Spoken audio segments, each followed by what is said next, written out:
ओम श्री वेद पुरुषाय नमः। नमस्कार। क्लास नंबर 285 श्रीमद् भगवत गीता जी शंकराचार्य जी के भाष्य के अनुसार आरंभ किया जाता है। ओम श्री सीतारामचंद्राभ्याम नमः। नमो गुरुभ्यः। अथ काल देवता श्री संवत् 2081 आश्विन शुक्ल पक्षः मंगलवारः पूर्वा भाद्रपद नक्षत्रम दक्षिणायनम शरद ऋतुः। ओम तत्सत् श्री शंकराचार्याय गुरवे नमः। यदा ते मोहकलिलं बुद्धिर्व्यतितरिष्यति तदा गन्तासि निर्वेदं श्रोतव्यस्य श्रुतस्य च। अध्याय 2 श्लोक नंबर 52 श्रीमद् भगवत गीता जी शंकराचार्य जी के भाष्य के अनुसार आरंभ किया जाता है। अच्छा जी, तो ये पुस्तक है Gita press Gorakhpur, book number 10।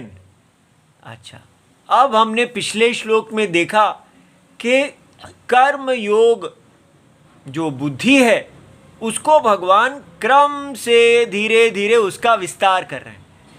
तो पिछले श्लोक में हमें बताया गया कि कैसे क्रम से ये कर्म योग बुद्धि जो है, जिसमें हम पूरी तरह तन्मय, पूरा ये हमारा मन जो है वो निस्त्रय गुण्य आत्मा परम सत्य में लग जाता है।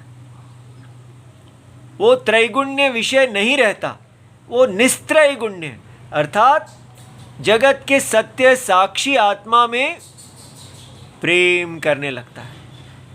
उसको वही प्रेम स्थान लगता है और वो इस सारे जगत को वैसे ही धारण करता है जैसे भगवान धारण करते हैं। तो पूरी तरह भगवान में एक रस हुए व्यक्ति अपना कर्म करता है। ऐसा करने वाला व्यक्ति, उसका कर्म योग का फल उत्पन्न होता है ज्ञान, और ज्ञान का, ज्ञान योग का फल, वो ज्ञान पक जाता है और वो मोक्ष को प्राप्त हो जाता है। इस प्रकार बताया गया। अब यहाँ पर भगवान आगे बताने लगे हैं कि योग अनुष्ठान जनित कर्म योग का आपने अनुष्ठान किया है। माने वो कर्म योग का अनुष्ठान कैसे होता है? अनुष्ठान माने क्रिया, परंतु कर्म योग मुख्यतः क्रिया नहीं है। मन के अंदर आप एक प्रत्यय बनाते हैं। जो पहले आपको दिखता था कि मैं यहाँ एक भोक्ता हूँ, करता हूँ और अपने भोग के लिए यहाँ विचर रहा हूँ, ये सारा संसार मेरा भोग्य है, मैं इसका भोक्ता हूँ, कंज्यूमरिज्म, एक पशु के समान इस संसार में मैं अपने भोग के लिए घूम रहा हूँ। वहाँ से हट के हमें पता चला नहीं, यहाँ विराट पुरुष का यज्ञ है। अब ये एक प्रत्यय है, आपको बार बार अपने मन में इस प्रत्यय को लाना होगा कि यहाँ यज्ञ पुरुष ही ऊपर नीचे आगे पीछे सर्वत्र नारायण यज्ञ पुरुष ही दिख रहे हैं। देखने वाला, दिखने वाला सब यज्ञ पुरुष नारायण के शरीर का शरीर है और वही आत्मा है। दृष्टा और दृश्य समष्टि रूप से वही है। इस प्रकार जो उनको ही देखता हुआ अपने में कोई व्यक्तिगत लाभ और हानि को नहीं देखता, कि इस माया में कोई लाभ और हानि नहीं है, कोई मान और अपमान नहीं है, लेकिन बार बार मान अपमान होता है। बार बार मन जो है मान अपमान में चले जाता है, लाभ हानि में खींचता है। तो वो अपने प्रत्यय से बार बार खींचता है, अपने आप को फिर से भगवान की स्वरूप में लाता है। इसलिए ये एक तपस्या है। इस प्रकार इसको कहते हैं योग अनुष्ठान, कि आप अपने स्वधर्म को करते हुए मन के अंदर क्या कर रहे हैं। मन, बाहर के लोग, दो लोग एक ही जैसा कार्य कर रहे हैं, लेकिन हमारे कर्म योगी का मन जो है वो भक्त का मन है, और वो भक्त ज्ञान लक्षणा भक्ति है, अज्ञान लक्षणा भक्ति नहीं। किसी अन्य व्यक्ति से प्यार नहीं हो रहा, ये अनन्य प्रीति है। इस प्रीति को ज्ञान लक्षणा कहते हैं। ज्ञान जिसका लक्षण है, ऐसी प्रीति से जनित योग अनुष्ठान जनित सत्व शुद्धि, इस सत्व शुद्धि अर्थात अंतःकरण की जो शुद्धि है, उससे पैदा होती है बुद्धि, परम आत्मज्ञान। कदा प्राप्यते, वो कब प्राप्त की जाती है? अब भगवान स्टेप बाय स्टेप एक एक चीज को जैसे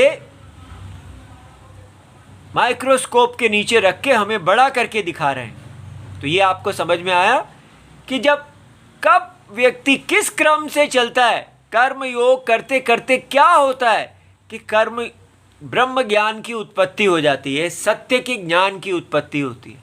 ये प्रश्न कितना अच्छा है। तो इसका उत्तर भगवान देने लगे हैं। क्या उत्तर देते हैं कि यदा ते मोह कलिलम। अब ये तो शाब्दिक अर्थ ही निकलेगा, ऐसे देखेंगे, लेकिन जब तक शंकराचार्य जी के भाष्य से गहरा अर्थ नहीं देखा जाता तो हमको तुष्टि नहीं होती। तो ऐसे तो ऊपर से लगता है कि जब तेरा मोह कलिल, वो जो मोह है, जो मैल है, जो ढकने वाला है, किसको ढकने वाला है? बुद्धि ही, बुद्धि को। यदा ते मोह कलिलम बुद्धि ही, वो मोह कलिल जो है, वो जो बुद्धि का मैल है, उसको बुद्धि तर जाती है पूरी तरह से। बुद्धि उस मोह कलिल, वो जो मोह हमें बार बार विषयमुखी कर देता है, मान अपमान में फंसा देता है, भगवान की प्रीति से हटा देता है, संसार में ले आता है, वो मोह का क्या स्वभाव है इत्यादि शंकराचार्य जी बताएंगे। जब वो पूरी तरह बुद्धि उससे दूर हो जाएगी, शुद्ध हो जाएगी, तदा तब गंतासि निर्वेदम, तब आप में पूर्ण वैराग्य आ जाएगा। किसके प्रति वैराग्य? श्रोत्रव्यस्य श्रुतस्य च। जो भी आपने इस संसार के बारे में सुना हुआ है या सुनने योग्य है, बड़े बड़े ग्रंथों में, वेद इत्यादि के ग्रंथों में क्या क्या लिखा है संसार के विषयों के बारे में, जो सुना है और जो लोग कहते हैं ये सुनना चाहिए, वो सुनना चाहिए, सुनने योग्य है, उस सब से आपके मन में वैराग्य आ जाता है कि ये संसार में विषय मुखित्वम ही दुख का कारण है। हम सोचते हैं जब मेरे ये वाले, जिससे मैं अभी जुड़ा हुआ हूँ, इस पत्नी से या उस पति से, इनको बदल के दूसरे वाले ले आएंगे तो एक को हटा के दूसरा लाएंगे तो सुख मिलेगा। लेकिन यहाँ हमें समझ में आता है कि अपने आप को भोगता देखना और भोग्य की कामना करना, यही दुखम है। तो जब तक आप अपने आप को अभोक्ता भगवान की तरह सत्य नहीं देखते हैं, ये माया आपको दुख देती ही रहेगी। इस माया में कोई ऑप्शन ही नहीं है। इस प्रकार पूरी तरह निर्वेद वैराग्य को जो प्राप्त किया जा कर लेता है, उसकी बुद्धि में ज्ञान उत्पन्न होता है। ठीक है, ये यहां बताया गया। इसका विस्तार हम करते हैं, लेकिन ये हमको समझना है कि इन्हीं चीज़ों को पुराणों में कहा गया है और वो उसको एक कथा के माध्यम से कहते हैं, जिससे हमको कुछ बात समझ में आती है। अभी हम एक प्रश्न यहाँ पर ऐसा देखेंगे कि ये भगवान जो हैं, ये हैं कैसे? अच्छी तरह बार बार इस पे विचार करना पड़ता है कि यहाँ पर ये जिसको हम अपना हिंदुइज्म, वेदिज्म कह रहे हैं, वो कैसे भगवान को प्रस्तुत कर रहा है? सत्य को कह रहा है कि सत्य ही परमेश्वर है। अब ये कैसे हो जाता है कि सत्य तो करता है ही नहीं, केवल सत्यम। सत्य आप कहते हैं अकर्ता है, अभोक्ता है, तो वो कर्ता और परमेश्वर को कर्ता होना चाहिए, इस संसार का के साथ उनका संबंध होना चाहिए। लेकिन सत्य जो है वो तो अकर्ता है, तो फिर वो सत्य सृष्टि को कैसे कर देते हैं? और वो सृष्टि के अंदर वो सारा नियंत्रित्वम, धर्म की रक्षा, भक्तों की रक्षा, कर्म फल के दाता, ये सब कैसे कर देते हैं अगर वो अकर्ता हैं? इसलिए बाहर ये चिंतन है, जो कर्म योगी है उसके मन में ऐसा चिंतन चल रहा है हर समय, उसका चिंतन सत्य है। अब उसका चिंतन संसार में पॉलिटिक्स नहीं है, इस सत्य का आज्ञा पालन कैसे करना है, कैसे ये सत्य नारायण जो सर्वव्यापी है, असंग होते हुए, क्योंकि सत्य असंग है, सत्य का असत्य के साथ कोई संग नहीं, फिर भी ऐसा कैसे कहा जाता है कि वो इस सारे जगत को वश में किए हुए हैं, सब कुछ उनकी आज्ञा के अधीन है? ये दोनों चीज़ें कैसे हो जाती हैं? ना ये अल्लाह और जीसस हैं और ना ये साइंस की नो गॉड है। हम साइंस कहता है यहाँ पर बस एम्पिरिकल सत्य है, केवल इंद्रियां और हमारा अनुमान से जाने जाने वाला सत्य ही सत्य है। और रिलीजन लोग कहते हैं नहीं, बिलीफ से जाने वाला जो बिलीफ का विषय है वो सत्य है। लेकिन वेद आके कहते हैं ना, ना बिलीफ, ना केवल अंधविश्वास, और ना ही प्रत्यक्ष और अनुमान, एक तीसरा है जो सत्य कहलाता है, परम सत्य, परमेश्वर, सबका सत्य, मोस्ट फंडामेंटल रियलिटी। तो वो ईश्वर कैसे हो जाता है? ये देखिए, जब हम सत्य को नहीं जानते, अज्ञान, इग्नोरेंस ऑफ अ फैक्ट, तो वहां पर एरर ऑफ अ फैक्ट, विपरीत ज्ञान होता है। ये पॉइंट आप कहते हैं हम करोड़ों बार आपसे सुन चुके, लेकिन बार बार सुनने के समय पर इसको ध्यान देना है, गहरे हो जाना है कि ये जो विपरीत ज्ञान है ये शक्ति है, और शक्ति के आते ही वही सत्य शक्तिमान हो जाता है। तो एक सत्य दो रूप ले लेता है, शक्ति शक्तिमान, शक्ति शक्तिमान। एक ही सत्य पुरुष और स्त्री दो स्वभावों को धारण करता है, शक्ति परतंत्र और शक्तिमान स्वतंत्र। ये स्त्री और पुरुष से सृष्टि होती है। अगर ये बात आप समझेंगे तो आपको ईश्वर भी समझ में आएंगी, और अपने अंदर जो पुरुष और स्त्रीत्व को धारण करना है वो भी समझ में आएगा कि ये सारी सृष्टि शक्ति और शक्तिमान की बनी हुई है। सारा दृश्य वर्ग शक्ति का है और सारा दृष्टा वर्ग शक्तिमान का है, और वास्तव में वो दोनों एक सत्य है। ये हमारा हिंदू वैदिक धर्म है, कितना सारी प्रॉब्लम्स को सॉल्व करने वाला, वुमन और मैन के पॉलिटिक्स को सॉल्व करने वाला, वर्णाश्रम धर्म के पॉलिटिक्स को सॉल्व करने वाला, हर प्रकार के इस पावर स्ट्रगल को, पावर जो शक्ति का, सत्ता का आपस में टकराव है, मानव का दुख का हेतु है, उसको बदलकर केवल स्वधर्म परायणता को लाने वाला, भक्ति को लाने वाला। इसलिए भगवान शक्ति और शक्तिमान को धारण करते हैं, फिर भी नहीं धारण करते।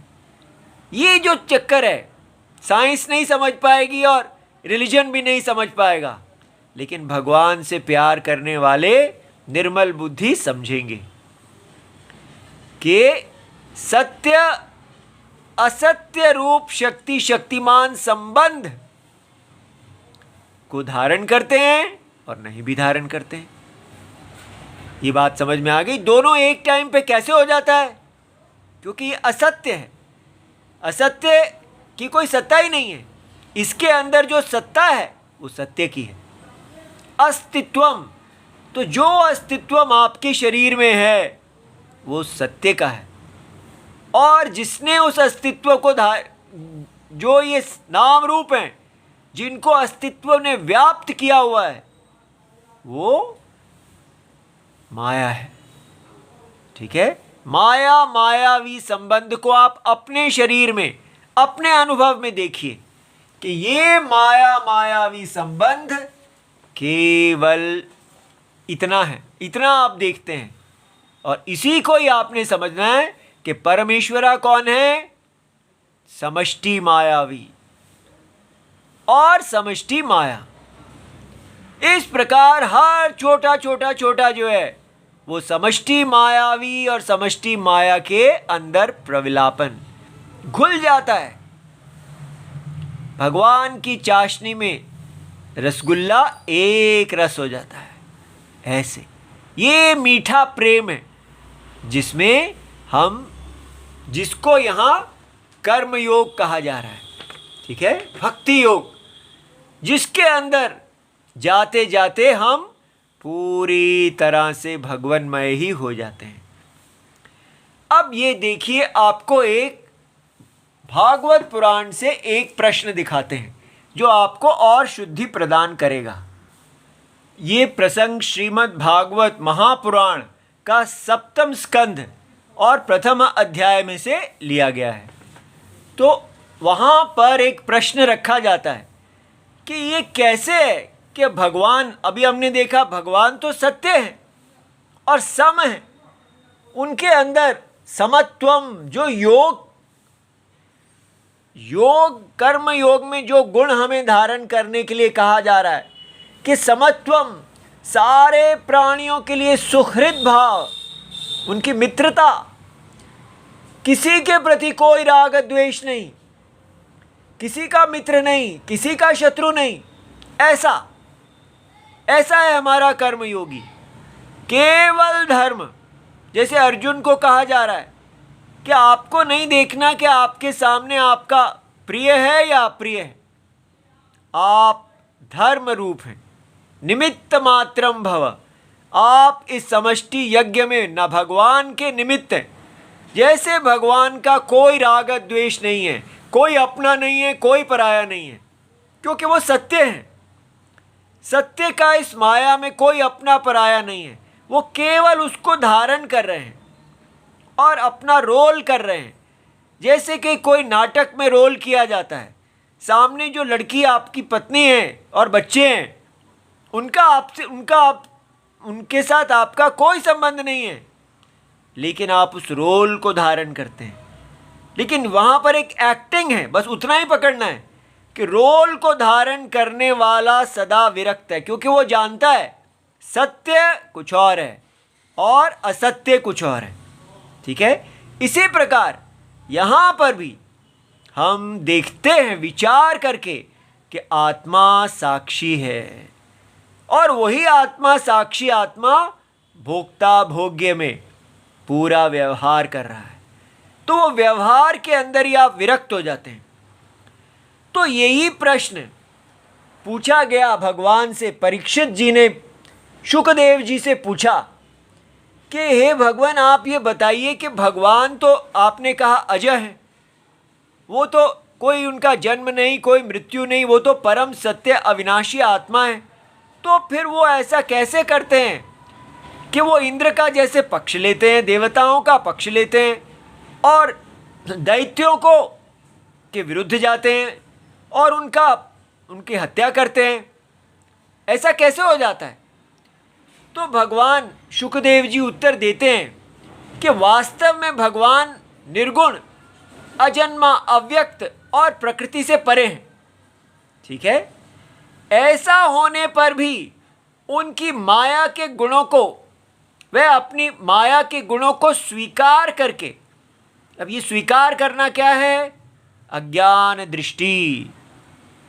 बाध्य बाधक भाव को, बाध्य माने जिसको आपने मारा है, बाधक मारने वाला, तो भगवान हिरण्याक्ष आदि को मारते हैं।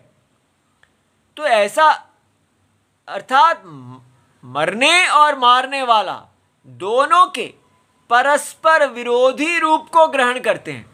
भगवान ही मरने वाला और भगवान ही मारने वाला, अब ये विरोधी रूप है, उसको ग्रहण करते हैं। और सत्वगुण, रजोगुण और तमोगुण, अब ये देखिए ये हमारी त्रिगुणात्मिका माया है, ये प्रकृति के गुण हैं, परमात्मा के नहीं, ये याद रहे। शक्ति है ये, शक्तिमान के नहीं।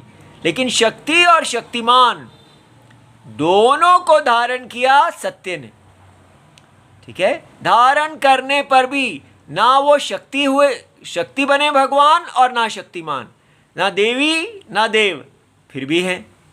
परीक्षित, इन तीनों गुणों की एक साथ घटनी और बढ़नी नहीं होती। अब हम ये देखते हैं कि ये तीनों गुण बढ़ते भी हैं और कम भी होते हैं। वो कैसे होता है?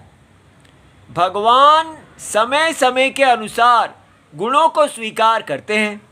सत्व गुण की वृद्धि, कभी सत्व गुण की वृद्धि का समय आता है तो देवता और ऋषि जो हैं उनकी जय होती है, उनको भगवान उनकी तरफ हो जाते हैं। जैसे रजोगुण की वृद्धि का समय आता है तो दैत्य और तमोगुण की वृद्धि के समय यक्षों की, तो रजोगुण में दैत्य आगे हैं और तमोगुण में यक्ष और राक्षस, ठीक है। इसलिए राक्षस शब्द तमोगुणी के लिए प्रयोग होता है, तो उनके पक्ष में हो जाते हैं, ऐसा है। तो इसलिए ये कैसे है, ये कितना विचित्र है कि सारे गुणों को धारण करने वाले इस सृष्टि में वो कैसे अपने अपने समय पे जिसका जिसका समय आता है बिना कुछ किए अकर्ता रहते हुए इनको करते हैं। अच्छा, आगे अब भगवान शुकदेव जी एक घटना को बताते हैं कि शिशुपाल जो थे वो सदा भगवान कृष्ण के वैरी थे। तो ऐसा देखा गया कि युधिष्ठिर के जो राजसूय यज्ञ में जब शिशुपाल जी को मारा गया तो वो चेदीराज शिशुपाल सबके देखते देखते भगवान श्री कृष्ण में समा गए। वहीं देवर्षि नारद भी बैठे हुए थे। इस घटना से आश्चर्यचकित होकर राजा युधिष्ठिर ने बड़े बड़े मुनियों से भरी हुई सभा में उस यज्ञ मंडप में ही देवर्षि नारद जी से ये प्रश्न किया। युधिष्ठिर ने पूछा, अहो यह तो बड़ी विचित्र बात है, परम तत्व भगवान श्री कृष्ण में ऐसा में समा जाना तो बड़े बड़े अनन्य भक्तों के लिए दुर्लभ है। फिर भगवान से द्वेष करने वाले शिशुपाल को यह गति कैसे मिली? अब देखो, वो भगवान से द्वेष करते थे, वैरी थे, लेकिन वो भगवान में कैसे समा गए? अब ये क्वेश्चन है। नारद जी, इसका रहस्य हम सभी जानना चाहते हैं। पूर्व काल में भगवान की निंदा करने एक कारण ऋषियों ने राजा वेन को नरक में डाल दिया था। और ये देखिए, जब राजा वेन थे उन्होंने भगवान के प्रति द्वेष किया था, जिसके कारण वो नरक में पहुंच गए। तो उसी हिसाब से चेदीराज को भी नरक में पहुंचना चाहिए था, लेकिन चेदीराज शिशुपाल नरक में नहीं पहुंचे और सबसे उत्तम गति को प्राप्त कर गए। अब ऐसा कैसे हुआ? ये कितना अच्छा क्वेश्चन है। अब युधिष्ठिर जी कहते हैं कि ये जो दमघोष का लड़का पापमा शिशुपाल और दुर्बुद्धि दंतवक्त्र, उनके भाई दो हैं, दोनों ही जब से तुतलाकर बोलने लगे हैं, माने जब छोटे ही थे तब से अब तक भगवान से द्वेष ही करते आ रहे हैं। अविनाशी पर ब्रह्म भगवान श्री कृष्ण को ये पानी पी पी कर गाली देते रहे हैं। जब जब उनको प्यास लगती है वो बस यही दे, उनका मन इतना भगवान के प्रति वैर भाव से भरा हुआ है। परंतु उनके फल स्वरूप ना तो उनकी जीभ में कोढ़ ही हुआ और ना ही उन्हें घोर अंधकारमय नरक की प्राप्ति हुई। तो वो उल्टा वो भगवान की प्राप्ति अत्यंत कठिन है सब लोगों के लिए। तो इनके साथ ऐसा कैसे हो गया? आप सर्वज्ञ हैं, अतः इस अद्भुत घटना का रहस्य समझाइए। अब ये देखिए क्या कहते हैं भगवान। भगवान कहते हैं सुखदेव जी के जो भगवान का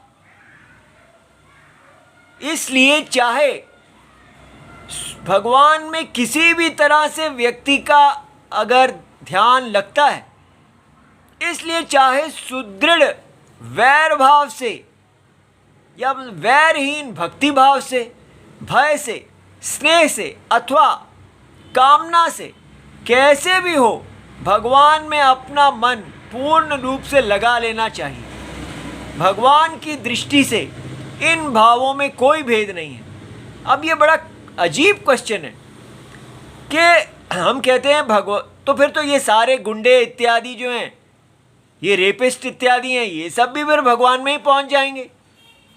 ऐसा नहीं है। देखिए यहाँ पर ये बताया गया है, देखिए भगवान कहते हैं सुखदेव जी, हे युधिष्ठिर महाराज, गोपियों ने भगवान से मिलने के तीव्र काम उनके अंदर, वो उनको पति रूप में प्यार करती थी, तो उनके अंदर तीव्र काम था। कंस को सदा डर लगा रहता था, तो इसके कारण वो भगवान का चिंतन करते थे निरंतर। इसको कहते हैं निरंतर चिंतन। सदा शिशुपाल, दंतवक्त्र आदि राजाओं ने द्वेष से, उनके अंदर वैर था। यदुवंशियों ने परिवार के संबंध से, तो यदुवंशी जितने थे वो भगवान को अपने परिवार वाला समझते थे। तुम लोग स्नेह से, और पांडव आदि जो हैं उनको उनसे प्यार था। और हम लोग जो शुकदेव आदि भक्त हैं, भक्ति से अपने मन को भगवान में लगाया है। भक्तों के अतिरिक्त ये 5 प्रकार के भगवान के चिंतन करने वाले, उसमें राजा वेन को किसी भी गणना में नहीं होती। राजा वेन को क्यों नरक मिला? क्योंकि उनको इनमें से किसी में भी कैटेगरी में थी, वर्ग में नहीं थे, क्योंकि उनके किसी भी प्रकार के भगवान को मन नहीं लगाया। इसलिए ये बात हमको समझ में आती है कि ये जो भगवान का ऐसी वृत्ति है कि पूरे मन की जो वृत्ति है वो अंतरात्मा परमेश्वर में लग जाए। वो जो वृत्ति का अंतरात्मा अंतर्मुखी हो जाना है, वो अपनी अपनी प्रकृति के अनुसार है। अब जो गोपियां थी, उनको ऐसी प्रकृति थी कि उनको भगवान के प्रति काम उत्पन्न हुआ। सबका अपना एक इस कहानी के अंदर दुनिया है, तो इसलिए जिसको भी जैसा रोल मिला है वो उसी को साधन, अपना धर्म है उसका। गोपियों के अंदर जो काम उत्पन्न हुआ वो उनके लिए धर्म ही था, क्योंकि वो नारायण के प्रति काम था, पर पुरुष के प्रति नहीं था, तो वो अधर्म नहीं था। कंस जो है वो अपनी भूमिका निभा रहे थे, लेकिन उस भय ने सदा उनको भगवान कृष्ण ही दिखते थे हर समय। शिशुपाल को हर समय वो इसी का ही मन में चिंतन रहता था। ये तात्पर्य यहाँ पर निरंतर चिंतन का है। इसका ये मतलब नहीं है कि आप चुन लीजिए कि मैं आज से भगवान पे द्वेष करूँगा या मैं ये करूँ, मैं वो करूँ, ऐसा नहीं है। अपने आप आपके हृदय में जो निरंतर वृत्ति आती है, और निरंतर वृत्ति प्रेम और भक्ति की ही है। इसका तात्पर्य इसमें होता है कि वो असुर इत्यादि जो हैं, शिशुपाल आदि, उनको शाप मिला है। वो पूर्व जन्म में भगवान के पार्षद जय विजय थे और वो शाप के कारण द्वेषी वृत्ति में आ गए। उनको शाप से ही द्वेष करना था, तो वो नित्य द्वेष वृत्ति जो है उसने भगवान से जोड़ दिया।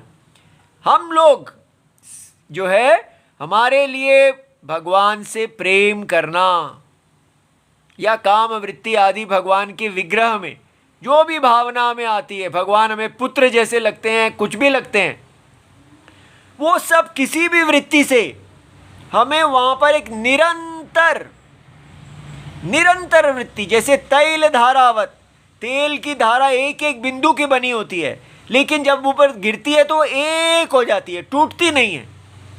ये निरंतर अंतरात्मा में जो प्रेम की उनके अंदर जो वृत्ति बनी रहती है, वो कर्म योग है, भक्ति योग है। वो पाप को काटता है, उसको यहाँ कहा जा रहा है। अब वो प्रेम आपको भगवान में पुत्र मान के कर लो, पति मान के कर लो, भक्त मान के कर लो, किसी भी प्रकार से करो, पर भगवान में ही चिंतन बनाए रखो। इस प्रकार ये एक बहुत बड़ी मानसिक तपस्या है कि मन के अंदर की वृत्ति को एक वृत्ति कर देना। ठीक है। ओम नमो भगवते वासुदेवाय। प्रणाम।